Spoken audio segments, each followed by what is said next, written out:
여러분, 성경에는 하나님을 가리키는 여러 호칭들이 나옵니다. 있습니다. 대표적으로 여호와 니시라는 말이 있어요. 혹시 아시는 분 있나요? 여호와 니시. 이게 어떤 뜻이냐면 주님은 나의 깃발이라는 뜻이에요. 무슨 의미일까요? 승리의 하나님. 승리의 하나님을 가리킵니다. 그러면 여호와 샬롬이 있습니다. 이건 뭘까요? 이거 좀 쉽죠? 여호와 샬롬. 샬롬 뭐라고 해요? 우리 샬롬 뭡니까? 평화죠. 평화의 하나님. 여호와 라라는 말이 있습니다. 여호와 라. 좀 이건 어렵죠? 이거는 여호와는 나의 목자이신 하나님을 가리킵니다. 여호와 라파라는 말도 있습니다. 들어보신 적 있어요? 여호와 라파의 하나님. 뭐라고 합니까? 뜻이 뭔지 아세요? 치유의 하나님. 여호와 삼마라는 뜻도 있어요. 여호와 삼마. 처음 들어보셨나요? 이것은 하나님은 그의 백성과 언제나 함께 계시다. 거기에 계시다라는 뜻이에요. 거기에 계시다. 다 멋진 의미를 가지고 있죠. 굉장히 멋진 의미를 가지고 있습니다. 다 너무 좋은 이름이고요. 우리에게 감동을 주는 호칭입니다. 그리고 끝으로 한 가지만 더 나눌게요. 여호와 이레의 하나님이 있습니다. 여호와 이레. 들어보신 적 있어요? 이거 뭘까요? 공급하시는 하나님, 준비하시는 하나님이라는 의미를 가지고 있습니다. 그리고 오늘 우리가 나누고 싶은 말씀도요, 바로 이 여호와 이레의 하나님에 대해서 함께 나누고 싶어요. 사실 이 여호와 이레라는 이름은요, 창세기 22장에 등장합니다. 함께 창세기 22장 13절에서 14절까지의 말씀을 읽어보겠습니다. 시작. 네, 없나요? 제가 못 드린 것 같습니다. 제가 읽어드릴게요. 아브라함이 고개를 들고 살펴보니 수풀 속에 순양 한 마리가 있는데 그 뿔이 수풀에 걸려 있었다. 가서 그 순양을 잡아다가 아들 대신에 그것으로 번제를 드렸다. 이런 일이 있었으므로 아브라함이 그곳 이름을 여호와 이레라고 하였다. 오늘날까지도 사람들은 주님의 산에서 준비될 것이다 라는 말을 한다. 이게 여호와 이레의 하나님이라는 유래입니다. 아주 유명한 성경 이야기 중에 한 장면이에요. 믿음의 조상 아브라함에게 하나님께서 말씀하셨어요. 뭐라고 말씀하셨죠? 너가 가장 귀하게 여기는, 너의 생명보다 귀하게 여기는 누구? 외아들 이삭을 번제로 바쳐라. 번제가 뭐예요? 태우는 거예요.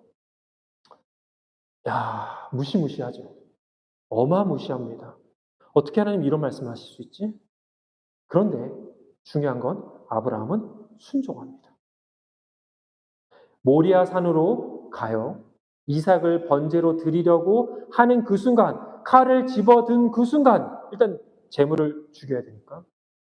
그 순간에 하나님이 멈추게 하십니다. 그리고 대신 숫양 한 마리를 준비시켜 주시죠. 그리고 그 숫양을 번제로 드리도록 주님께서 공급해 주십니다. 그리고 그것을 여호와 이레라고 불렀다라고 하는 겁니다. 준비하신 하나님, 공급하시는 하나님. 그런데 여러분, 이 여호와 이레의 하나님은요, 성경의 아브라함뿐만 아니라 지금 우리 모두를 위해 준비해 주시고 공급해 주시는 하나님이심을 믿습니까? 믿으세요? 지금 우리를 위해서도 일하시고 우리의 필요를 아시고 공급해 주시는 하나님이심을 믿으십니까?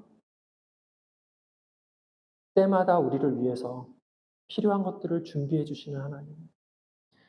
나의 인생 가운데 필요한 것들 이미 알고 계시면서 또한 예비하시고 계획해 주시는 참 좋으신 하나님.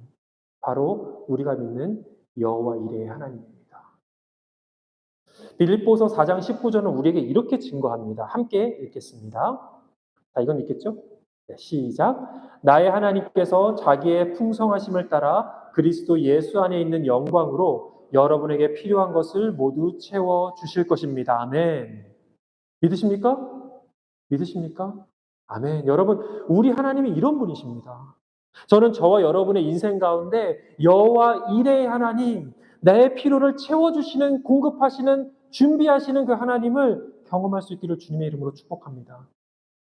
그런데 여러분, 이 여호와 이레 하나님을 말하고 있는 이 창세기 말씀에서 우리가 자주 놓치는 부분이 있습니다. 그것은 뭐냐면요. 하나님의 공급하심과 준비하심 그 이전에 바로 아브라함의 순종이 있었다는 사실이에요. 자신이 가장 소중하게 여기는, 자신의 목숨보다 더 귀하게 여기는 그 아들 이삭을 바치라는 그 말씀에 아브라함은 순종하였습니다. 그리고 그 아브라함의 믿음과 순종을 보신 하나님께서 그에게 필요한 순양을 준비해 주시고 공급해 주셨습니다. 여러분, 하나님은 우리를 돌보아 주십니다. 우리를 사랑하십니다. 우리의 필요를 아시고 우리를 귀하게 여겨주세요. 아껴주세요. 그러나 동시에 하나님은 우리에게 믿음의 순종을 요구하십니다. 당연합니다. 왜냐하면 하나님의 말씀을 믿지 않고 순종하지 않는데 어떻게 우리를 향한 하나님의 뜻과 계획이 우리의 삶 가운데 이루어질 수 있을까요? 하나님이 아무리 말씀하시고 너에게 이것이 가장 좋은 거야. 이 길이 너에게 가장 좋은 길이야. 라고 아무리 말해도 그 말을 믿지도 않고 듣지도 않는다면 어떻게 하나님께서 예비하신 축복과 은혜를 우리가 누리면서 살 수 있겠냐라는 겁니다. 사랑하는 여러분, 우리는 기억해야 됩니다. 여호와 이레의 하나님, 정말 멋진 이름이죠. 정말 감동적인 이름입니다. 그러나 그 이전에 믿음의 순종이 있었다는 사실을 우리는 기억해야 됩니다. 오늘 하나님께서 우리에게 주신 하나님의 말씀 또한 마찬가지입니다. 여러분, 제자들의 순종이 있었습니다. 그리고 그 순종을 통해 하나님의 계획이 성취되고 있었습니다. 함께 오늘 본문의 말씀으로 들어가도록 하겠습니다. 함께 오늘 본문 1절에서 3절까지의 말씀을 큰 목소리로 읽어보겠습니다. 시작. 그들이 예루살렘 가까이에 곧 올리브산에 있는 벳바게와 베다니 가까이에 이르렀을 때에 예수께서 제자들을 보내시며 그들에게 말씀하셨다. 너희는 맞은편 마을로 가거라. 거기에 들어가서 보면 아직 아무도 탄 적이 없는 새끼 나귀 한 마리가 매어 있을 것이다. 그것을 풀어서 끌고 오너라. 어느 누가 왜 이러는 거요? 하고 물으면 주님께서 쓰시려고 하십니다. 쓰시고 나면 지체 없이 이리로 돌려보내실 것입니다. 하고 말하여라. 여러분, 오늘 본문에서 예수님은 이스라엘의 수도 중심지 예루살렘의 입성을 앞두고 있었습니다. 들어가기를 앞두고 계셨어요. 그런데 그때 제자 둘을 부르셨습니다. 나귀를 가지고 오라고 하셨습니다. 나귀를 가지고 와라. 사실 예수님께서 새끼 나귀를 타고 예루살렘에 입성한다라는 그 사실은 구약 성경 스가랴서의 말씀을 성취하기 위함이었습니다. 함께 스가랴서 9장 9절의 말씀 읽어볼까요? 자, 시작. 도성 시온아 크게 기뻐하여라. 도성 예루살렘아 환성을 울려라. 내 왕이 내게로 오신다. 그는 공의로우신 왕, 구원을 베푸시는 왕이시다. 그는 온순하셔서 나귀, 곧 나귀 새끼인 어린 나귀를 타고 오신다. 공의로우신 왕, 구원을 베푸시는 그 왕이 보잘것없는 새끼 나귀를 타고 오신다는 이 스가랴서의 예언이 지금 성취되고 있는 거예요. 그런데 여기서 중요한 점이, 우리가 주목해야 될 점이 나귀를 가지고 오라고 하신 방식입니다. 자, 나귀를 가지고 오라고 하실 거면 예수님께서 돈을 주셔서 손에 쥐어주면서 야, 얼마 줄 테니까 사가지고 와 라고 하시던지 아니면 내가 누구네 집에 이미 마련했으니까 가면은 걔가 알아서 이렇게 줄 거야 라고 하시던지 그래야 상식적인데 그냥 맞은편 마을에 가래. 거기 가면 아무도 탄 적이 없는 어떤 새끼 나귀가 있을 거래. 그리고 그냥 끌고 오래. 누군가 너희를 뭐라고 하면 아 주인 우리 그 주께서 쓰실 것입니다 라고 말하래요. 그럼 줄 거래요. 여러분, 이 얼마나 이해하기 어려운 말씀입니까? 그뿐만이 아니에요.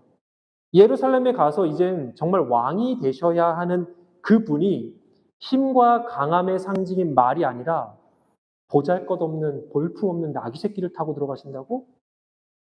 아니 진짜 왕이시잖아. 그러면 힘과 이 권력의 상징인 말을 타고 가셔야지 왜 새끼 나귀냐고요. 여러분, 자신들의 상식과 경험으로 받아들이기 쉽지 않은 말씀이었습니다. 여러분, 사실 제자들은요, 예루살렘 입성을 앞두고 이들이 바라는 기대가 있었습니다. 바로 예수님을 통해서 큰 부귀와 권력을 가지게 되는 기대가 있었어요. 여러분, 우리가 얼마 전에 살펴봤던 본문 말씀에서 제자들이 서로 싸우는 얘기, 야고보와 요한이 넘버 2 자리 달라고 했던 그 이야기 기억나시죠? 지금 가는 길이에요. 예루살렘 가는 길이 그런 일이 일어난 거예요. 제자들은 이제 예수님께서 예루살렘으로 들어가기만 하시면 어떻게 하신다고요? 놀라운 능력으로 그분의 지혜로 불의한 종교 지도자들을 전부 다 석청하시고 내쫓아내시고 척결하시고 진짜 왕으로 군림하실 것이라는 자신들만의 생각과 바람이 있었습니다. 그런데 이것은요, 나귀를 타고 예루살렘으로 입성하시는 예수님을 향해서 호산나 호산나 주님의 이름으로 오시는 이여라고 외쳤던 그 사람들도 마찬가지였어요. 여러분, 호산나라는 뜻은 무슨 뜻인지 혹시 아시나요? 좀 어려울 수 있는데 우리가 찬양으로도 막 호산나 막 하잖아요. 무슨 뜻이죠? 주원이 더 얘기해봐요. 더 얘기해봐요. 뭐? 와, 주원이 놀랄 때가 많아. 맞아요. 구원하소서. 구원하소서라는 뜻이에요. 구원하소서. 정말 대단한데요. 그런데 여러분, 이 호산나라는 말은 사실 로마의 식민 지배를 받고 있던 이스라엘 백성들에게 사실은 금지어와 같은 거였어요. 뭐 하라는 거요? 우리나라를 해방시켜 주세요. 마치 우리가 옛날 일제시대 때 해방시켜 달라고 하는 거랑 똑같은 거예요. 소리 질러서. 그들이 바랬던 건 뭡니까? 로마의 압제로부터 우리를 구원해달라는 외침이었어요. 해방시켜달라는 거예요. 그래서 예수님을 통해서 이스라엘이 정치적으로 해방이 되고 다윗 왕 때 있었던 부강했던 나라를 꿈꿨습니다. 그래서 호산나를 외쳤던 거예요. 그런데 여러분, 현실은 어떻습니까? 우린 그 뒷얘기를 잘 알고 있죠? 예수님 어떻게 하셨어요? 십자가에 달려 돌아가셨습니다. 비참한 사형수로 돌아가셨어요. 누가 그 생각을 했을까요? 누가 그렇게 될 거라고 예상했을까요? 누가 그렇게 될 거라고 바랬을까요?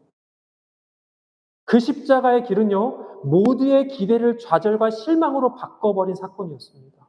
어느 누구도 그 길을 하나님께서 원하시고 바라시는 길이라고 생각하지 않았어요. 믿고 싶지 않았습니다. 그러나 그 길이 바로 하나님께서 예비하신 순종의 길이었다는 사실입니다. 예수님께서 가신 순종의 길. 여러분, 우리는 왜 순종을 잘 못할까요? 저에게도 하는 말입니다. 우리는 왜 이렇게 사실 순종을 잘 못할까요? 왜 하나님의 말씀에 순종을 하기가 그렇게 어려울까요? 그것은요, 내 생각, 내 바램, 내 기대, 내 상식, 내 경험, 내 욕심, 내 계획과 하나님의 말씀이 충돌하기 때문입니다. 충돌하지 않으면 하겠죠, 쉽게. 내가 원래 바라던 거야. 아주 쉽게 순종할 겁니다. 대부분의 사람들은요, 충돌할 때 하나님의 말씀을 포기합니다. 내 것을 포기하지 않습니다. 여러분, 하나님은요, 말씀하시는 하나님이십니다. 우리에게 끊임없이 말씀하세요. 계속 말씀하세요. 여러분, 이건 진리입니다. 계속 말씀하세요. 설교 말씀을 통해서, 지금 제가 전하는 말씀을 통해서 우리에게 말씀하세요.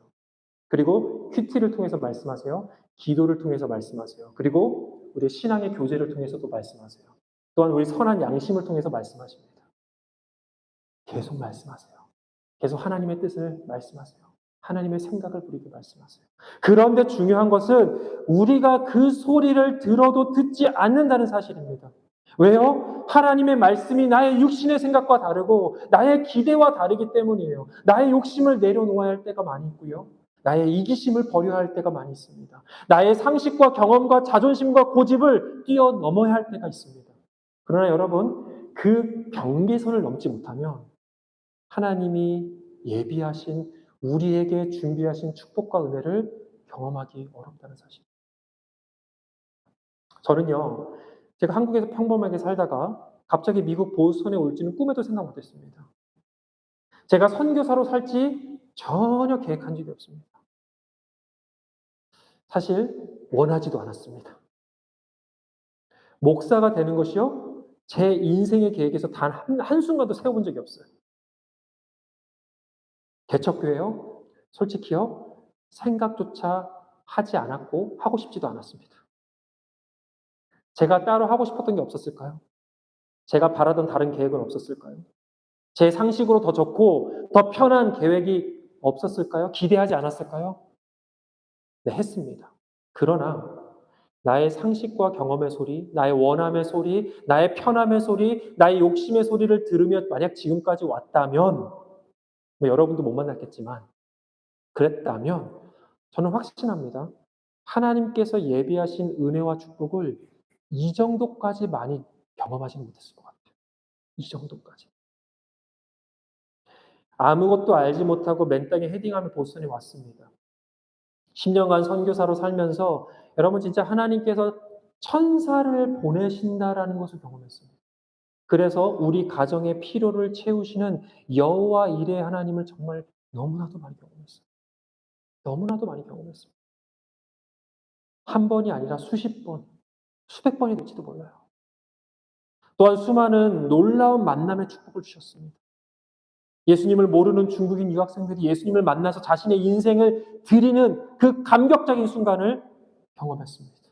그리고 여러분을 또 만났잖아요.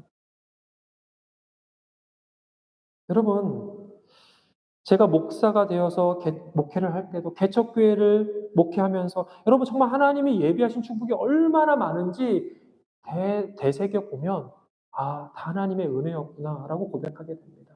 근데 만약 제 생각대로 왔다면, 제 욕심대로 왔다면, 제 상식과 경험과 제 바람대로 하나님의 말씀에 순종하지 않고 계속 왔다면 절대 누리지 못할 축복과 은혜들이었음을 저는 고백할 수 있습니다. 하나님은 우리에게 대단한 업적을 바라시지 않습니다. 대단한 실력과 눈부신 성공을 원하시지 않습니다. 우리의 탁월함, 부귀, 권력 그런 것 하나도 하나님은 우리한테 바라시지 않습니다. 하나님이 부족한 게 없으시기 때문에. 이미 하나님은 충만하신 분이시기 때문에 우리한테 뭘 대단한 걸 요구하지 않아요. 달라고 하지 않습니다. 하나님은 우리에게 정말 딱 하나만 바라십니다. 믿음과 순종입니다. 믿음과 순종. 자신을 향한 믿음과 순종. 왜냐하면요, 우리가 살아가는 광야 같은 인생 속에서 어두운 세상을 살아가면서 하나님께서 예비하신 복과 은혜들이 정말 많거든요. 그런데 그것을 누릴 수 있는 방법은 믿음과 순종밖에 없기 때문입니다. 여러분 사무엘상 15장을 보면요. 아말렉과 싸워 모든 것을 진멸하라는 하나님의 말씀이 있었습니다. 그런데 사울이 순종하지 않고요. 번제물로 쓸 좋은 짐승들을 남겨둡니다. 사울 나름대로 이유가 있어요. 하나님께 드릴 거라니까. 하나님께 드릴 거야. 그리고 나 남겨놓은 거야. 충분한 변명이 되죠. 그런데 이런 사울을 향해서 하나님의 선지자 사무엘이 이렇게 말합니다. 함께 사무엘상 15장 22절의 말씀을 함께 읽겠습니다. 시작. 사무엘이 나무랐다. 주님께서 어느 것을 더 좋아하시겠는가? 주님의 말씀에 순종하는 것이겠습니까? 아니면 번제나 화목제를 드리는 것이겠습니까? 잘 들으십시오. 순종이 제사보다 낫고 말씀을 따르는 것이 순양의 기름보다 낫습니다. 아무리 좋은 것을 가져다 주어도 아무리 너가 세상에 가장 값진 보물을 가져다 주어도 네가 세상의 모든 권력을 가지고 있어도 뭐보다? 순종보다 나를 기쁘게 하는 거 없어. 순종보다 나를 기쁘게 하는 거 없어라고 분명하게 우리에게 얘기하고 있습니다. 여러분 지난주 1대1 인도자반 주제는 무엇이었을까요? 잠깐만. 성진 형제? 딱 맞췄습니다. 시험을 이기는 삶. 네, 준비하셔야 될 것 같아요. 다음 주. 그런데 그때 함께 다룬 내용 중에 이런 이야기가 있었어요. 사단마귀가 제일 무서워하는 사람이 누구일까요? 라고 우리가 질문을 했어요. 여러분 어떤 사람일 것 같아요? 사단마귀가 제일 무서워하는 사람. 뭐 성경 66권 다 외우고 있는 사람? 아니면 뭐 일주일 동안 7일 동안 예배 드리는 사람? 신학교 수석으로 졸업한 사람? 누굴까요? 매일 5시간씩 기도하는 사람? 물론 무서워할 수 있죠. 근데 제가 생각하는 진짜 사단마귀가 무서워하는 사람은 누구냐면 누굴까요? 너무 잘 배우고 있습니다. 순종하는 사람이에요. 순종하는 사람, 하나님의 말씀을 듣고 즉시 기쁘게 온전히 순종하는 사람에게 대체 사단이 무슨 계략을 쓸까요? 공격할 틈도 없고 공격도 먹히지 않는 거예요. 그래서 하나님께서 순종을 제사보다 낫다라고 하신 거예요. 뭔 말입니까? 수백 번 예배드려도 너가 순종하지 않으면 소용없다라는 겁니다. 신명기 말씀에도 여호와께 순종하면 모든 복이 너와 함께하고 너를 찾아올 것이다라고 우리에게 말씀하셨습니다. 여러분, 하나님은 우리에게 순종의 삶을 요구합니다. 하나님을 위해서가 아니라 우리가 복받기 위해서 원하신다는 거예요. 우리가 복받기 위해서. 그 순종의 삶을 살아갈 때 하나님께서 예비하신 축복과 은혜를 여호와 이레의 하나님을 우리가 만날 수 있습니다. 사랑하는 여러분, 저는 저와 여러분이 사단 마귀가 진짜 벌벌 떨며 무서워하는 순종의 사람들이 될 수 있기를 주님의 이름으로 축원합니다. 어떠한 하나님의 말씀이라도, 혹여 내가 원치 않는 말씀, 내가 기대하고 바랬던 말씀이 아닐지라도 십자가를 져야 되고, 내가 가진 것들을 내려놓아야 하고, 포기해야 되고, 그런 말씀이라 할지라도 하나님께서 준비하신 축복을 충만히 누리기 위해 기쁘게 순종하는 저와 여러분 되기를 축복합니다. 자, 이어서 함께 본문 4절에서 7절 말씀 함께 읽겠습니다. 시작. 그들은 가서 새끼 나귀가 바깥길 쪽으로 나 있는 문에 매여 있는 것을 보고 그것을 풀었다. 거기에 서 있는 사람들 가운데 몇 사람이 그들에게 물었다. 새끼 나귀를 풀다니 무슨 짓이요? 제자들은 예수께서 일러주신 대로 그들에게 말하였다. 그러자 그들은 가만히 있었다. 제자들이 그 새끼 나귀를 예수께로 끌고 와서 자기들의 겉옷을 그 등에 걸쳐 놓으니 예수께서 그 위에 올라타셨다.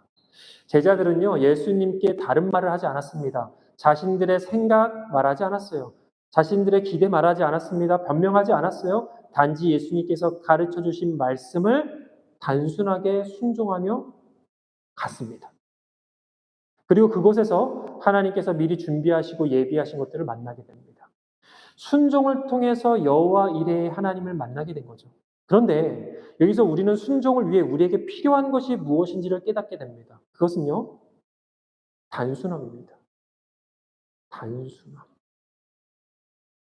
제자들은 복잡하게 고민하고 재면서 나의 경험과 상식을 막 따지면서 순종을 할 수 있냐 없냐를 따지면서 순종하지 않았어요. 이것은요, 여러분, 제자들뿐만 아닙니다. 나귀를 제자들에게 넘겨준 주인들도 마찬가지였어요. 여러분, 말씀에서 나귀의 주인은 한 명이 아니었습니다. 기억하십니까? 한 명이 아니었어요. 그들이라고 말하고 있습니다. 복수로 칭하고 있어요. 즉 나귀를 홀로 소유할 수 없었던 가난한 사람들이 공동으로 소유한 나귀였을 가능성이 있다는 거죠. 그렇다고 한다면 그들에게 있어 이 나귀는 자신들의 전 재산과도 같은 것이었다라고 우리는 생각할 수 있습니다. 그런데 그럼에도 불구하고 그 소중하고 귀한 나귀를 주께서 필요하시다라는 그 말 한마디에 단순히 믿고 단순히 순종하며 내어 주었다는 사실입니다.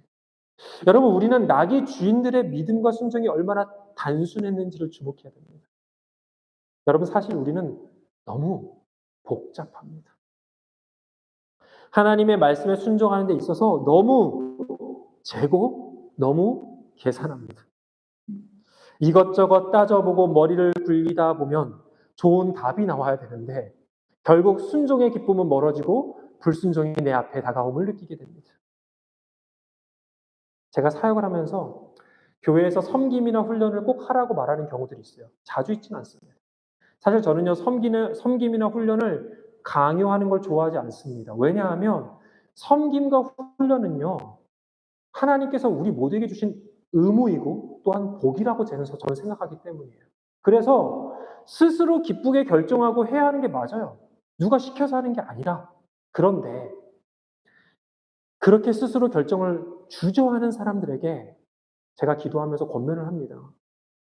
교회 섬김의 자리에 들어가서 섬겨보는 게 어떻겠냐라고, 아니면 훈련을 받아보는 게 어떻겠냐, 1대1을 받아보는 게 어떻겠냐라고 말을 해요. 그런데 10명이면 거의 9명은 제가 기도해보고 고민해보고 그 다음에 알려드릴게요 라고 말씀합니다. 그런데 많은 사람들이 그렇게 기도하고 고민하다 보면 어떻게 되냐면 잊어버리거나 아니면 생각해 보니까 계속 바쁜 게 나오는 거예요. 이것도 해야 되는데 저것도 해야 되는데 안 나는 겁니다, 시간이. 제 경험은 그렇게 말한 사람들 중에 정말 절반 이상은 결국 안 하게 되더라고요. 물론 각자의 바쁜 이유가 있을지 모릅니다.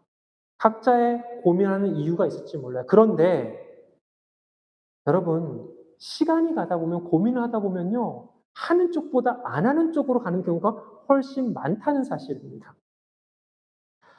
여러분, 공동체를 섬기고 하나님을 알아가는 훈련은요. 그리스도인들에게 사실 옵션은 아닙니다. 그래도 되고 안 해도 되고 이게 아니라 우리 모두가 함께 해야만 하는 것들입니다.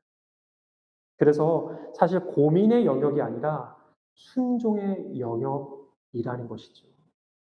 너무나 복잡하게 생각하다 보면 여러분 순종하기가 어렵습니다. 이뿐만 아니라 오래 살면서 우리가 하나님 말씀을 듣고 내가 이거 순종해야 되는데 떠오르잖아요. 떠오를 때가 있어요. 이거 내가 순종해야 되는데. 순종해야 됩니다. 떠오를 때 해야 됩니다. 고민하고 생각하고 더 생각하다 보면 결국 안 하게 된다는 사실을 우리는 기억해야 됩니다. 교회 공동체와 지체들을 섬기고 돕는 일, 말씀을 배우고 성장하는 일, 그 모든 것은 단순하게 순종하는 것, 기쁘게, 즉시, 온전히 순종하기를 주님의 이름으로 축복합니다. 우리 양옆에 있는 분들을 좀 축복할까요? 단순하게 생각하고 순종합시다. 단순하게 생각하고 순종합시다. 네. 가운으로 이렇게 써놓으셔도 되고요. 끝으로 순종은요, 사실 순종을 해본 사람이 순종을 잘합니다. 무슨 말인가? 순종의 경험이 쌓이면 쌓일수록 그 다음 순종이 쉬워요. 그래서 큐티를 강조합니다. 날마다 말씀을 보고 그 말씀을 내 삶에 매일 적용하다 보면은 날마다 쌓인 순종이 결국 하나님께서 어떤 말씀을 하시든지 순종할 수 있는 순종의 사람으로 자라게 돼요. 무슨 말이냐? 단번에 큰 순종 못한다는 거예요. 갑자기 선교사로 나가! 여러분 들리지도 않고 하나님이 그렇게 하시지도 않습니다. 근데 순종 못하죠. 근데 내가 평소에 순종을 계속하다 보면 말씀에 순종하다 보면 어떤 말씀이 와도 순종하면 되지. 왜냐하면 이미 순종을 통해서 여호와 일의 하나님을 만났거든. 나에게 예비하신 축복과 은혜를 경험했거든요. 저는 그래서 이것을 순종의 선순환이라고 말하고 싶어요. 여러분, 순종을 하다 보면 하나님께서 예비하신 축복과 은혜를 경험하게 돼요. 그러면 순종의 열매가 얼마나 달고 감격스러운지 맛보게 됩니다. 그러면 그 다음 순종이 더 쉬워집니다. 그렇게 순종의 삶을 살아갑니다. 그런데 안타깝게도 불순종의 악순환도 존재합니다. 말씀을 들었지만 순종하지 않으면 하나님 뜻보다 내 뜻이 더 앞서게 돼요. 그리고 내 욕심, 내 상식, 내 경험이 더 앞서게 됩니다. 그렇게 살다 보면 그게 익숙해져요. 그 밖을 못 벗어납니다. 그러면 나 자신의 실력과 능력, 눈에 보이는 돈과 권력에 더 매달리게 돼 있어요. 왜? 그걸로밖에 살아갈 수 있는 방법이 없다고 생각하거든. 그렇게 하나님께서 예비하신 은혜와 축복이 계속 안 보이게 됩니다. 안 보이니까 더 눈앞에 보이는 것들을 의지하게 되고 집착하게 됩니다. 그렇게 불순종의 악순환의 고리가 이어지게 됩니다. 여러분, 구약 성경에 나오는 사울왕이 그랬습니다. 너무 안타까워요. 사울왕을 보면 너무 안타까워요. 그 불순종의 악순환을 한 번만 끊으면 되는데 그 고리를 못 끊는 거예요. 계속 자신의 권력과 힘, 자신의 생각과 자신의 욕심을 의지하고 계속 어떻게 합니까? 자신의 생각대로만 움직입니다. 결국 파멸에 이르게 됩니다. 그래서 여러분, 우리가 만들어야 하는 건 뭡니까? 순종의 선순환을 만들어야 됩니다. 어디서부터요? 일상의 작은 것에서부터. 일상의 작은 것에서부터 순종의 선순환을 만들어가는 겁니다. 말씀 보기 싫죠, 아침에. 큐티하기 싫죠? 순종하는 겁니다. 말씀을 보는 겁니다. 말씀이 나에게 주시는 말씀, 용서해라. 용서해야 됩니다. 그렇게 순종하다 보면요, 순종이 쉬워져요. 순종이 내 삶이 됩니다. 저는 제가 그렇게 생각하지 않았던 교회 개척에 순종할 수 있었던 것은요. 사실 제가 보스턴에서 10년 동안 선교사로 살면서 아내랑 같이 이렇게 순종했던 저와 아내의 그 순종의 스토리가 있습니다. 하나님께 순종하면 절대 우리를 굶기시지 않을 거야. 절대 죽이시지 않을 거야. 절대 내버려 두시지 않을 거야. 라고 하는 믿음이 있어요. 순종하면 하나님께서 예비하신 놀라운 축복과 은혜가 기다리고 있어. 라는 기대가 있습니다. 어디서? 경험을 통해서. 이미 경험했기 때문에 내 생각한 것보다 더 크고 더 놀라운 그 은혜를 사모하게 됩니다. 하나님께서 준비해 놓으셨을 거라는 믿음이 있어요. 그렇게 개척교회를 시작했습니다. 지금 우리 마르페 교회도요. 이렇게 작은 교회에서 무슨 전도사를 청빙을 하고 뭐 재정 여건이 얼마나 돼서 이렇게 다음 세대에 투자하는 게 맞을까라는 상식적으로 그런 생각이 들 수 있습니다. 그러나 여러분, 우리는 하나님께서 말씀하시는 것을 그냥 단순하게 순종할 뿐이고 그 순종의 길을 걸을 때마다 하나님께서 필요한 것들, 부족한 것들 준비해 주실 것이라는 믿음으로 가야 한다는 사실입니다. 이거는 교회만이 아니라 우리 모두가 그렇게 가야 됩니다.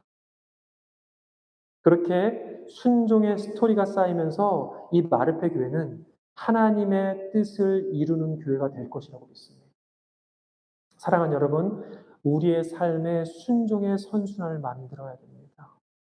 그리고 그 시작은요, 여러분, 주일 예배 잘 지키는 겁니다. 아침에 큐티하는 겁니다. 밤에 자기 전에 20분이든 10분이든 기도하는 겁니다. 여러분, 그렇게 작은 것에서부터 순종하다 보면 여러분, 어떤 것이든지 하나님이 큰 일을 맡기시게 됩니다. 순종의 삶, 그 삶으로의 초대 분명히 부담스럽습니다. 회피하고 싶고 내 기대와 바람과 다를 수 있습니다. 분명히 말씀드립니다. 그러나 오늘 말씀이 우리에게 전해주는 것은요, 우리가 믿음과 순종의 삶을 살아갈 때 진정한 여호와 일의 하나님을 만나게 될 것이라는 사실입니다. 우리를 위해 친히 준비해 주신 그 은혜와 복, 우리보다 앞서 일하시고 우리보다 먼저 행하시는 그 하나님의 손길을 여러분 모두가 만날 수 있기를 주님의 이름으로 축복합니다. 이번 한 주간, 돌아온 한 주간 작은 것에서부터 함께 순종하면서 순종의 스토리를 함께 나눌 수 있기를 축복합니다. 우리 함께 일어나서 찬양하겠습니다.